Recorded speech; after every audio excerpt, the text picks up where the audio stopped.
มีไผเคยไปที่ขอบสาขาเวียงเจริญบ่ถึงแม้นว่าห้านสิน้อยแต่บรรยากาศดีได้เป็นตานั่งกินกาแฟขนาดพอดีว่ากายมาทางนี้ก็เลยมาแวะซื้อกาแฟห้านบ่ได้ใหญ่ถ้านับเป็นโต๊ะก็มีประมาณ 5-6 โต๊ะนี่แหละมันจะอยู่บอนทางโค้งเวียงเจริญหั่นนะห้านบ่ได้ใหญ่แต่เบิ่งแล้วรู้สึกอบอุ่นทุกมุมของห้านเป็นตานั่งหมดใช้พื้นที่ได้คุ้มอีหลีแนมไปทางใดก็สบายหูสบายตาเรื่องรสชาตินี่บ่ต้องเว้าถึงแซ่บทุกสาขาอยู่แล้วบางสาขาก็สิน้อยบางสาขาก็สิใหญ่ต่างกันไปเด้อส่วนใหญ่แล้วข่อยก็มักสิเลาะกินเลาะซื้ออยู่แถวบ้านนี่แหละถ้าไผมาเขตนี้ก็ลองไปกินเบิงเขตเมืองไซเศรษฐาเขตธาตุหลวงนี่ก็สิได้ฮู้ว่ามีห้านที่ครอบอยู่นี่เด้อเวลาไปหันไปนี่เห็นบรรยากาศดีๆแบบนี้ข่อยก็สิมักถ่ายแล้วก็มาแชร์ให้พวกเจ้าเบิงก็บ่แม่นว่าเขาจ้างดอกแต่ว่าข่อยตั้งอยากถ่ายให้เบิงมันดีอะไรก็จะมาบอกต่อนะไผไปนั่งพิมพ์เอ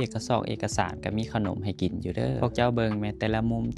นี่มีแต่มุมงามๆถ่ายรูปนี่คือสิงามขนาดที่จริงแล้วมันมีอีกห้องนึงอยู่ทางในแต่ว่ามีลูกค้าเขาเจ้าอยู่หั่นแล้วก็เลยบ่อยากรบกวนเขาเจ้าก็เลยบ่ได้ถ่ายให้เบิงขนมก็เป็นตาแซ่บขนาดขาดแต่คนเลี้ยงอย่างเดียวไผยังบ่เคยก็ลองไปนั่งเบิ่งบรรยากาศดีแฮงเด้อ